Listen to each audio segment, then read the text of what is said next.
Saya kuatkan, ayyuha, saya kuatkan pada kalian, saya ingatkan, saya akan berikan informasi satu ibadah yang saya wajibkan pada kalian, yang dengan mengerjakan ibadah itu, yang imannya kuat akan semakin lekat denganku, yang imannya menengah semakin aku kuatkan kemudian, yang imannya kemudian bahkan menengah pun aku akan dekatkan denganku. Dalam saat yang bersamaan, semua diberikan peluang yang sama. Apa itu amalan ya Allah?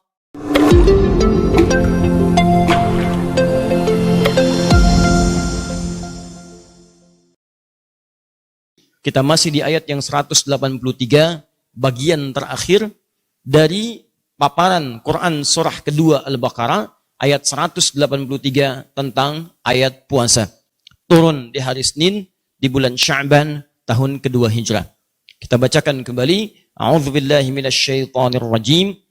Ya ayyuhalladzina amanu kutiba alaikumussyam kama kutiba alal ladzina min qablikum la'allakum tattaqun. Hei orang-orang yang telah menyatakan dirinya beriman kepada Allah Subhanahu wa taala, baik yang imannya merasa sudah kuat sehingga merasa dekat dengan Allah Subhanahu wa taala, belum dipanggil salat fardu sudah siap-siap. Orang puasa fardu saja dia kerjakan sunnahnya.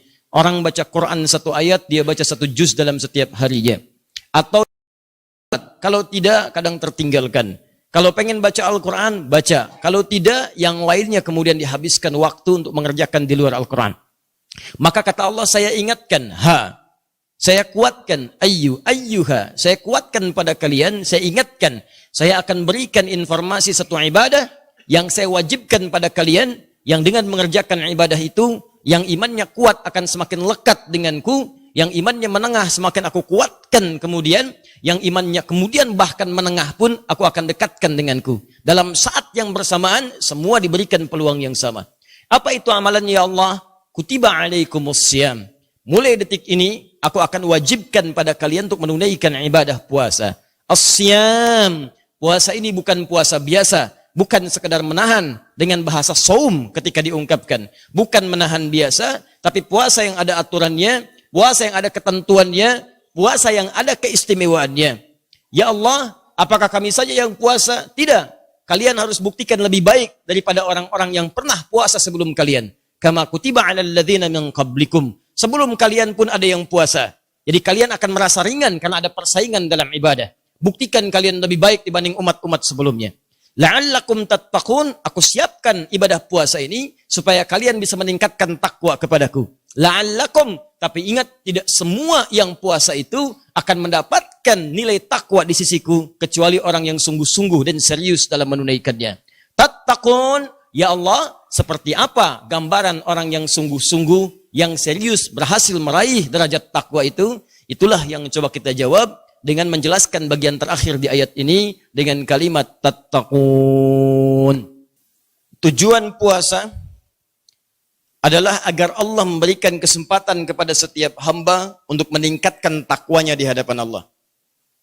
Namun tidak setiap orang yang puasa bisa meningkat takwanya, kecuali orang yang sungguh-sungguh atau serius menjalani setiap tahapan dari ibadah puasanya. Yang kemarin telah kita tuliskan sebagiannya. Ya, apa di antaranya? Ada salat. Dzalikal kitabu la raiba fihi hudal lil muttaqin. Siapa orang takwa? Alladzina yu'minuna bil ghaibi wa yuqimunas shalah. Ma razaqnahum yunfiqun, infaq. Walladzina yu'minuna bima unzila ilaika. Unzila ilaika itu Al-Qur'an. Maka orang takwa akan senantiasa berinteraksi dengan Al-Qur'an. Nah, ini dia poinnya. Terus sampai wabil akhirati hum yuqinun. Keluarkan lagi rinciannya. Nanti banyak ayat-ayat Quran menjelaskan tentang amalan-amalan takwa dan detailnya akan disampaikan dan diamalkan oleh Nabi SAW. Itu yang coba kita siapkan sebelum Ramadan. Nanti ini di pertemuan berikutnya kita detailkan. Karena kalau sholat apa saja yang dikerjakan Nabi. Kalau ada infak, seperti apa jenis infaknya? Kemarin baru kita sampaikan 5 kan? Baik, yang ini Al-Quran ada berapa jenis berinteraksi dengan Al-Quran? Karena Anda akan temukan saat Ramadan minimalnya ada 3 kategori orang berinteraksi dengan Al-Quran. Ada yang cuma baca, kan? Berkelompok, bapak-bapak habis subuh bikin kelompok baca Quran, ibu-ibu ba'da tarawih ngumpul-ngumpul, kan? Baik, pengen menyelesaikan hataman Quran, kan? Hataman Quran. Ya, ada yang sekali hatam, 2 kali hatam, 3 kali hatam. Ada yang mencoba menggali tafsirnya. Ya, selama ini baca Quran cuman gak paham isinya. Saya pengen selama Ramadan paham aja dulu juz amma baca. Baca terjemahannya. Nah, mana yang paling utama antara baca dengan tilawah, dengan memahami isinya? Ada lagi yang pasang target untuk menghafal Quran selama Ramadan. Saya pengen ngapalin. Minimal saya hafal 1 juz. Ada yang 2 juz, ada yang 30 juz selama Ramadan. Mana di antara ini yang paling utama? Karena Nabi pun saat Ramadan itu membaca Al-Quran. Nabi saat Ramadan memahami isi Al-Quran. Dan Nabi saat Ramadan bermurajaah Al-Quran. Dan bahkan setahun sebelum wafatnya, atau di hari akhir wafatnya, di tahun itu Nabi bermurajaah sampai dengan 2 kali khatam Al-Quran. Nabi aja Ramadan khatam Quran minimal sekali. Masa ente yang bukan Nabi nggak khatam Quran? Nabi yang sudah terjamin Firdausnya khatam Quran. Kita yang belum jelas, baru cita-cita surga Firdaus. Nama Firdaus, ya. Kelakuan beda misalnya. Saya nggak sanggup mengatakan yang lain itu. Ya, konon kan antara pejabat dengan penjahat tipis gitu bedanya kan. Ya. Dah, sini. Nah, teman-teman kembali lagi ke sini. Jadi, sekarang kita turunkan nih. Kita mau masuk ke sini. Ya, kita belum bedah nih, ingat. Kita belum bedah ini, apa saja detailnya. Karena nanti baru selesai ini, kita selesaikan ayat tuntas, baru kita masuk kurikulum. Nah, sekarang persoalannya, Ustaz, kita sudah tahu nih sholat. Jadi begitu masuk Ramadan, sholat tingkatkan. Jenisnya tambah, bukan cuma yang fardu, sunnah kerjakan. Karena itu saat Ramadan kita akan dipaksa oleh Allah melalui perintah Rasulullah untuk mengaktifkan amalan-amalan sunnah. Bahkan perasaan kita ditingkatkan oleh Allah. Seperti saya tekankan pekan lalu, perasaan kita tuh dibuat beda. Makanya saat Ramadan jangankan sholat fardu, Anda ketinggalan sunnah bisa gelisah. Makanya kalau ada di bulan Ramadan, Anda nggak semangat menunaikan ibadah sunnah, ada yang salah dengan hati Anda. Tolong catat kalimat saya ini ya. Di bulan Ramadan itu, jangankan iman yang paling kuat, iman yang paling lemah saja oleh Allah, ditanamkan semangat kuat untuk ibadah. Khususnya malam pertama tuh, semua orang akan datang. Semua akan datang. Jadi kalau Anda nanti saat Ramadan, maaf ya, ada satu perasaan yang kurang untuk mengejar ibadah sunnah, ini berarti ada persoalan dalam hati Anda. Kalau Anda malas mengerjakan yang fardu, lampu merah itu. Lampu merah itu sangat bahaya. Karena boleh jadi, mohon maaf, orang belum tentu mendapati Ramadan. Karena dianggap oleh Allah amalannya sudah baik. Kita dikasih Ramadan untuk mengampuni dosa kita. Saat diberikan kesempatan, Anda masih belum mau tobat. Anda mau dikasih Ramadan berapa kali lagi? Saya sampai pagi tadi, itu masih terhubung ke Christchurch, yang di New Zealand. Saya melakukan komunikasi dengan, alhamdulillah, saudara kita yang kemarin terkena korban tembakan itu, dan dioperasi, telah tuntas, alhamdulillah berhasil, dan tadi sudah bisa ngobrol. Kita ngobrol pagi tadi. Ya, pagi tadi kita ngobrol, dan hari sebelumnya, saya ngobrol dengan salah seorang ibu yang suaminya juga menjadi insya Allah syahid ya, di hadapan Allah Subhanahu wa Ta'ala. Ya, tadi saya katakan begini, kurang lebih lah. Saya bilang, Masya Allah, kalau ajal itu kita nggak bisa pilih. Semuanya pasti akan kembali kepada Allah. Kematian sesuatu yang niscaya. Kita nggak bisa tolak. Dengan sebab apapun. Tapi ada sesuatu yang istimewa. Anda yang dipilih, bukan saya. Coba bayangkan, wafat di hari Jumat. Di hari terbaik. Di tempat terbaik di masjid. Dalam beribadah lagi. Hari baik, tempat terbaik, waktu terbaik. Berkumpul nilai-nilai kebaikan di dalamnya. Saya bilang, saya aja yang sekarang dakwah, belum jelas kapan wafatnya dan di mana saya meninggal dunia. Maka saya ucapkan, sudah hilangkan kesedihan, tawakal kepada Allah, bangun nilai-nilai kebaikan, dan saya katakan, insya Allah justru teman-teman mungkin dipilih oleh Allah untuk memberikan hikmah kepada dunia. Dengan peristiwa ini, akan ada orang-orang lebih dekat kepada Islam. Orang akan belajar banyak datang, akan bertanya, akan berislam dan sebagainya. Ayo bismillah, tunjukkan nilai-nilai keindahan Islam. Jadi teman-teman sekalian, silahkan lihat baik-baik ya. Ada, kalau Anda masih ingat di tayangan-tayangan sebelumnya, saya pernah katakan kalimat ini. Biasanya kalau udah masuk bulan Rajab, bulan Sya'ban, selalu ada hikmah ditampilkan kepada kita. Ada orang-orang baik wafat gitu. Sesuai ajalnya. Seakan-akan ngasih tanda, ini orang mungkin udah gak butuh Ramadan nih. Yang 50 orang meninggal itu, ya di Christchurch, di New Zealand, atau di tempat-tempat lain, mungkin boleh jadi kembali kepada Allah sesuai ajalnya, karena dipandang bakalnya cukup. Ya sudah, kamu udah cukup dah bekalnya.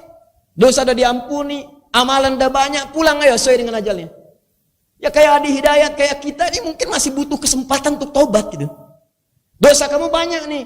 Kamu bukan mulia, cuman aib kamu aja saya tutup. Sehingga orang gak banyak tahu. Maka coba tangisi aib-aib itu, minta ampunan sama Allah. Dikasih Ramadan, masih gak mau tobat. Ya dengan cara apa lagi Allah masukkan Anda ke surga? Katanya pengen ke surga, dikasih wasilah, gak diambil. Lalu kalau Anda ke neraka, yang salah siapa? Ini kadang penting banyak kita renungkan bahwa suatu saat kita akan wafat. Kita akan wafat. Kita banyak mengagungkan orang lain yang meninggal, kita lupa bahwa kita pun akan wafat. Kita banyak semangat mengerjakan sholat jenazah, kita lupa kita pun akan menjadi jenazah. Betapa banyak sekarang orang menyolatkan orang wafat, hampir tiap hari, sholatin. Tapi tidak ada perasaan dalam dirinya bahwa besok saya akan ada di situ. Karena itu teman-teman, tolong kembalikan bahwa ini kesempatan yang terbaik untuk kita mendekat kepada Allah Subhanahu wa Ta'ala. Di poin pertama. Jadi tingkatkan ini, ya. Mulai bangun sekarang, persiapan. Sebab kalau nggak disiapkan sekarang, nanti saat masuk Ramadan hambar. Sama kayak orang mau umrah dan haji, butuh persiapan. Kata Allah sebelum berangkat ke Mekah sana, kamu latihan dulu. Bukan saat di sana baru sadar. Ya, tidak sedikit orang berangkat ke sana tuh di sananya baru sadar. Lupa Quran surah kedua ayat 197. Ya kata Allah, al-hajju ashhurum ma'lumat. Faman farada fihinna al-hajja fala rafatha wala fusuqa wala jidala fil hajj wa ma taf'alu min khairin ya'lamhu Allah wa tazawwadu fa inna khairaz zadi taqwa. Haji itu telah ditetapkan kapan berangkatnya, kapan persiapannya, kapan kamu kemudian menyiapkan untuk berangkat. Tapi kalau kamu sudah punya persiapan, siap bekalnya, siap mentalnya, maka sebelum berangkat, kata Allah, berbekal dulu.